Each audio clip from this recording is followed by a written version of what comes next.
Hi guys, and welcome back to World of Tanks, and it's another World of Fail. And today we're in the SU-76I, which is my favourite SEAL crew training tank. And we're in a Tier 4 match, and it's Live Oak's Standard Battle. So it's been a couple of weeks since I've done one of these, so I thought I'd treat you guys to some of my fails from the last fortnight or so. And I'm going to head down towards the bridge, basically because not many other people seem to be doing so. Now, while I'm doing that, there's a new update coming to the console, and it's the Operation Overlord update. So we're getting the Overlord map from the PC, and we're also getting rain for Comarin, which I think is going to be similar to the other weather effects, but I think it's going to be more like Corellia. I think was the last one they added it to, possibly. So it's not going to affect it as much as UV range, as much as Blizzard and that sort of thing, but it does affect it slightly. And there's a few other details, and I'll go over those later on in the video. Some of them are quite interesting. One of them, well, I don't know. I'm kind of happy about it, but not. I think I've got quite mixed feelings over it, because it's to do with something that I'm sure all of us have done at one time or another, just purely by accident or by just not paying attention. You know, when you're sort of looking the wrong way or something, focusing on shooting a tank, things tend to happen. But we'll cover that one shortly. And like I said, I do have kind of mixed feelings about it. And there are some improvements coming to the armor viewer as well, but not one of the ones that I was hoping for. But anyway, back to the match. Well, like I say, I've come down this way towards the bridge. Not many other teammates have, and impatience has got the better of me slightly, which it sometimes does. Well, normally does. And I've decided to pop up over the hill, and then all of a sudden I am done for. The DW2 put a big hit into me and damaged my engine, set me on fire, and then the Jagdpanther finished me off. So yeah, curiosity killed the cat, so to speak, and that's me done for.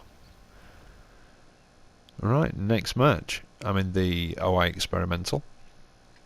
It's on Serene Coast, and it's a standard battle again, and I believe this one is a Tier 5 match. Yes, it is on top tier.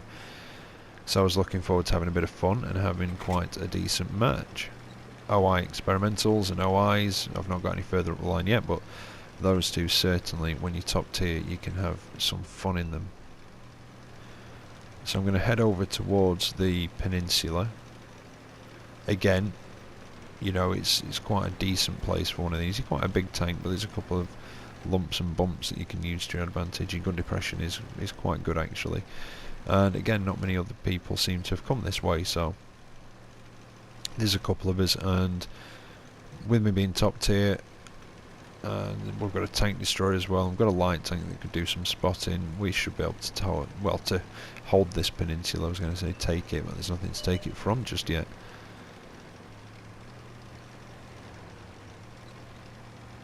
Now that light tank is just spotted T67 and M3 Lee. T67 could be a problem. The M3 Lee I'm not too concerned about. T67, you know, it's got quite a decent gun. It's fast. And there's the M3 Lee. And that's all she wrote for that guy. I do have to have a small amount of sympathy for anybody having to drive an M3 Lee. It's not a very nice tank. You know, obviously in real life the guys were really happy to have them, but that doesn't translate very well to World of Tanks, unfortunately. Now the T67 looks like he's bugging out. Can't blame him. He's in a very thinly armoured tank destroyer, and there's about 4 of us coming down here now. That Type 95's been taken out, so what can I... Oh. Well. RN Jesus giveth, and he taketh away. And that time he definitely taketh away. So that was a Griller managing to penetrate the big soft upper deck of that and just one-shot me. There we go. That's the end of that match.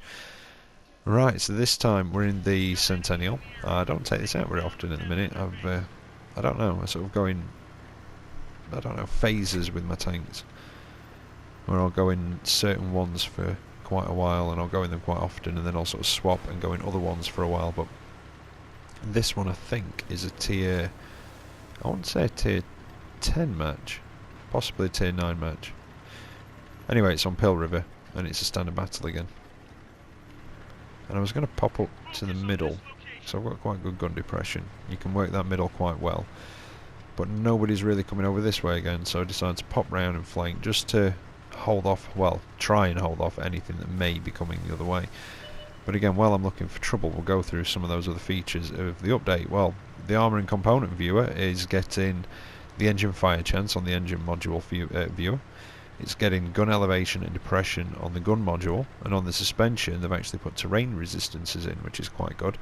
And the ammunition module has actually got the shell velocity as well, but now you can also use the armour viewer and component viewer to view tanks, tech tree tanks that you don't own, and also store bundles, which is quite a nice feature. Now, there is also a few more trophies and that sort of thing, but this is the one that I was on about that's sort of maybe a bit controversial. Penalties for self-destructions. No one likes quitters, these are the exact words. Even in the face of imminent defeat, tankers who choose to self-destruct will have their silver and XP divided across all living opponents at the time of self-destruction, and be notified of that on the post-battle results screen. Now, it means if your vehicle is destroyed of your own accord without enemy fire or other vehicle contact. So I think if somebody pushes you off a cliff, obviously that doesn't count. But if you drive off the cliff yourself, or drown yourself, and that's including by accident, you will lose any silver or, well, and XP that you gained during that match. Now, you know, that's fair enough. Nobody likes it when people just go and kill themselves at the end of a battle. However, there really ought to be some, I don't know how they do it, some sort of distinction between that, because I've done it by accident. I've driven off a cliff by accident in light tanks. You know, I don't do it very often, but I've done it a couple of times, and it was purely because I wasn't quite watching where I was going at the time. So I'm not quite sure how I feel about that one. We'll have to see how it comes out. Anyway, back to this match, and there's a couple of others I'm going to go over as well, a couple of features. There's a Type 61 up here, so I'm going to take a shot, and it bounces off the front, and they are not particularly well armoured, so that was quite a shock and quite a surprise, although I think I just did hit that very well angled upper plate. Now, this one is a bit of my fail, and that guy's fail, I'm afraid. He dived off once and hurt himself trying to get away, then twice and hurt himself trying to get away. And now here comes my fail as I tried to land on top of him and just clip him and do a small amount of damage. So yes, major fail, all within about 60 seconds. And I do manage to finish him off in the end after a bit of a brawl down in the river. So I'm going to flick it around and try and get back somewhere useful and see what I can do. But then artillery says, no, you're not going to do that, you're just going to blow up instead. So there you go, these things happen. Right, so here we are at Thiepval River again. This time I'm in the Boilermaker. It's a tier 6 match and it's another standard battle. And again, while the match is starting, I'm trundling along looking for something to shoot at. Let's go over some of the other features. These aren't all of them, there are a lot, and I'll put a link in the description to the news thread on the World of Tanks console portal. But the T-54 first prototype / Motherland is getting an ammunition increase, which is quite nice, because the one thing that everybody says is wrong with the Motherland is the fact that it can hardly carry any ammunition. So that's going up from 34 to a whopping 56, which is fantastic news actually for people that've got the Motherland in the first prototype. That is really good. I have run out of ammo once and almost run out of ammo on more than one occasion. However, the Boilermaker, which I'm in at the minute, is getting a vision radius reduction from 370 to 360, so it's getting a slight view range nerf for some unknown bizarre reason. And then there's a few new emblems. The supply conservation, can't speak. The Jagdpanther skill is now getting a notification when it happens. and I'm making a meal out of taking out this A43. But it kind of took me by surprise, and I did donk my first one into the ground. And then there's one RT, there's two, and there's three. Yeah, I think that entire day RT had a thing for me, and if they were in a match, and I was in a match, they just went for me. It just seemed to be how it was. Right, so here we are on the new map. It's Heilbronn. I'm in the Tier 8 Russian Premium, the Motherland, and it's a Tier 10 match. So I've got to be careful in this one. It's a tough tank, the Motherland, but not tough enough to go toe-to-toe with a lot of Tier 10s. You need to kind of try and stay at medium range, I would have said, in a Tier 10 match in the Motherland. If not a little bit further out, but it's not got the best accuracy. But it's not too bad, and I'm just wondering where to go. You see, it's got quite good side armour, so you can side scrape in it quite effectively. And I think I was just considering whether to actually go down to the town there, or whether to stay up here. Now, the update, I'm not entirely sure when it's coming. On the news feed, it just says it's coming in hot, so possibly tomorrow, maybe. I don't know. They normally give you about a week. Well, anything, to be honest, from a day to a week sometimes. So, you know, expect it sometime in the next week, I would have said. You know, possibly tomorrow, but I don't know. That might be a bit too keen. Like I say, there are some trophies coming in, and there's various other features as well. I've just sort of outlined some of the key ones. But there's things like this: 3 new emblems, family, student driver, and tanks for sale. Oh, something that is quite nice though is that apparently, if I'm reading this right, when you use the radial commands to indicate that you're reloading, it actually has the time displayed on it now, which is something that's very useful from the PC version, especially for artillery and autoloaders. If you're letting platoon mates know, or teammates that you're not in chat with, that you're reloading, it'll actually come up and say how long's left, so you could press it once, it might come up 20 seconds, press it again, 10 seconds, etc, etc, so it'll give them more of an indication of when you're going to be ready to fire. Now, I took a nasty hit from the T-54 there, which set me on fire, and to be honest, it's kind of my own fault. Although I did angle just in time to bounce. Did I bounce that M103? I think I did. I think the damage came from the T-54. And the IS-7 looked to be bounced, so I angled just in time there. And that's what I mean about this. It's, well, soon its ammo count will be alright. Its ammo count's lacking at the minute. Its penetration's not brilliant, even on its premium ammunition. But it is very well armoured,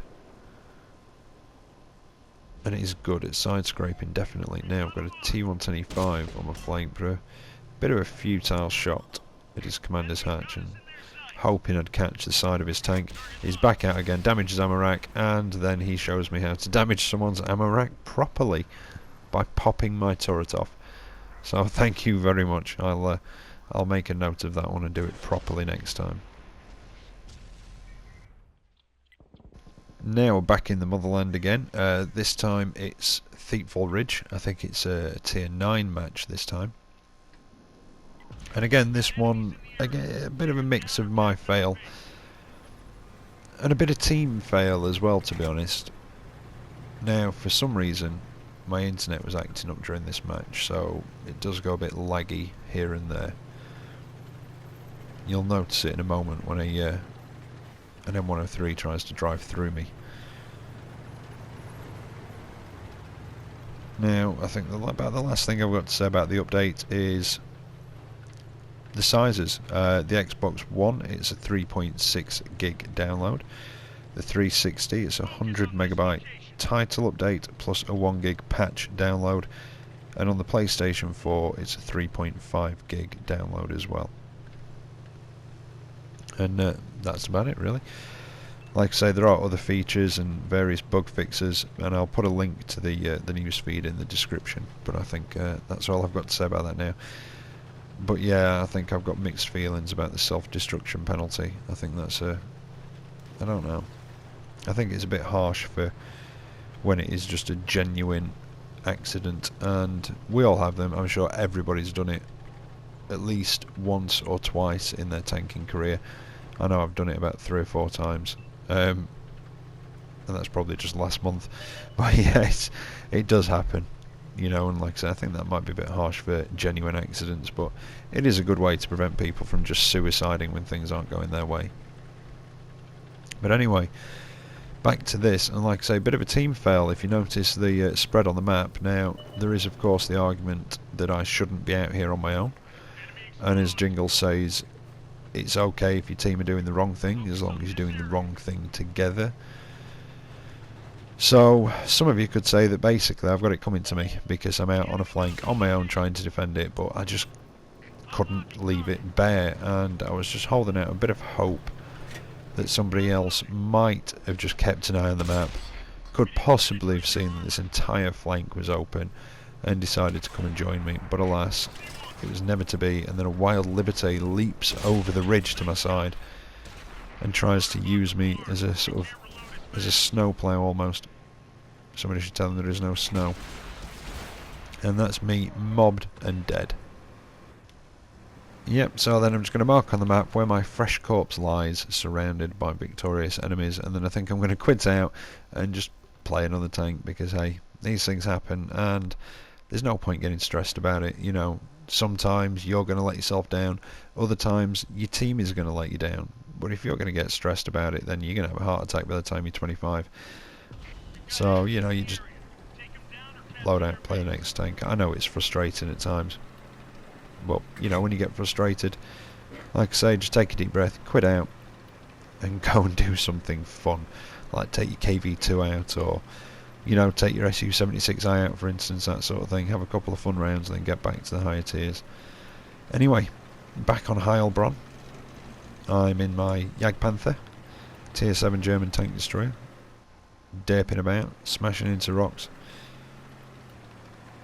and I think I'm going to take up a position over here somewhere, just overlooking this eastern side.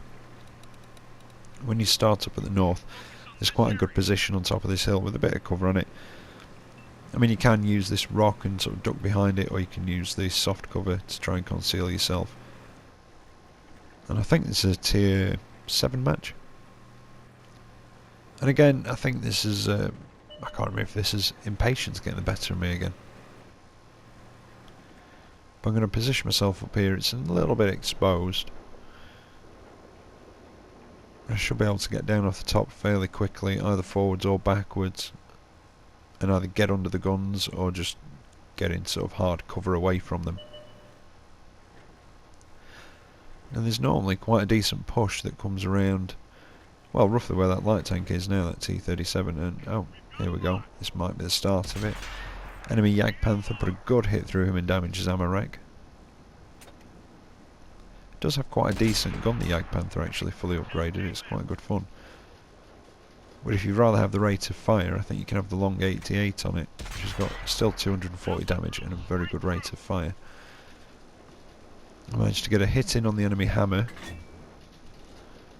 but he's ducked behind that rock, and I don't know if I'm going to get any more shots, although now I could have possibly taken a blind fire shot, but I see the T-37 just popping up on the flank, and unfortunately he's detected me, and it's my own fault really.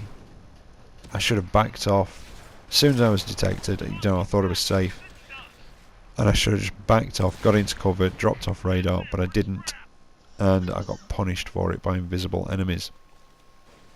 And now that's all the fail over for this evening. Some of it was my fault, some of it wasn't my fault, but I'll freely admit when I make a mistake. It's how we improve at things, especially at this game. But this one, this is the decent match, and I'm in my T127 tier 3 Russian light tank. It's premium, gets premium matchmaking as well, and a lot of people call it the baby IS-6 because the armour can be quite trolly at times. Other times, you know, you can get penned like a hot knife through butter, but then again, it can also bounce quite a lot of shots. It's got a decent gun with a decent rate of fire as well. And this one is actually from a few weeks ago. In fact, I think I get some points for the monster op, so that gives you an idea of how long ago this was. So I was a little bit slow on getting started. I can't remember, like I say, this is from 2 or 3 weeks ago. And I think something had distracted me slightly. There was possibly my phone going off with a comment or something like that, I don't know. It usually is. Like I say, I always try and read all the comments. So it's probably something like that. But I'm going to go for the hill. Because, well, I don't know if I'd say the hill is key to winning this map, but it certainly helps. And to be honest, it is pretty much key to winning the map. It's a very, very advantageous position, and if you lose the hill, you're in trouble. And nobody else has really moved forward. They're all just sat back. Well, yeah, near the cap, really. So there's me and an SU-76I up here. Now, it's a very tough tank from the front. But up here, working from behind cover, it's sometimes going to have to expose his side before I can get a shot off, which can be very dangerous. But I'm going to move out. As you can see, I can take a lot of damage. Well, I can soak up a lot of damage, should I say, bouncing a lot of shots on this armour. And I've made that cruiser back off. I think it was a cruiser, and I've made the Chiha back off. And now there's a Panzer III down there. I can just see his turret. And you see me zoom out and back in there, and I was just making sure that the Chiha and the cruiser hadn't popped back up to take another shot at me, you see. I thought I'd seen them moving on the map, so just zoomed out for a second just to see if I could see them. But they weren't there, and I managed to finish them off anyway. Which is quite nice, and it is quite a little beast of a light tank, this. And again, this is one of my other favourite crew trainers. I do like the T-34-88, don't get me wrong, I really do like that tank, but sometimes when you just want a bit of fun doing your crew training, I just jump in the 127 or the SU-76I and yeah, just have a run around and have a bit of fun. Everything just feels less serious down at Tier 3. Now, I think I managed to take out artillery there, did I? Or did somebody else have him? But I'm going to pop round here and see if I can get some, well, finish this Panzer 3G off when I can identify the tank. And even went for the ram there, but I didn't really do much. I think I was being a bit hopeful there. Now, there's not much left apart from, I think, the enemy SU-76I, if I remember rightly, and a light tank. Yep, it is the yeah, the enemy SU-76I. Just goes to how tough those little buggers are. And that's it. Match is over all of a sudden. The matches tend to be a lot shorter down at Tier 3 as well. So if you just want something quick and fun, I think it's a decent sort of tier to play at. And like I say, it just sort of feels a bit less serious. I mean, not everybody likes it, but it's just a bit of fun every now and again. But I left that match with a first class mastery and a top gun, which is always nice. In fact, yeah, I did get 5 points for the monster op, so that sort of gives you an idea of how long ago it was. Anyway, I hope you've enjoyed tonight's episode, and I hope you found it amusing and possibly even informative, and the odd bit maybe. But if not, I just hope you've had fun watching. And as always, take care out there, and I'll catch you next time. See you later.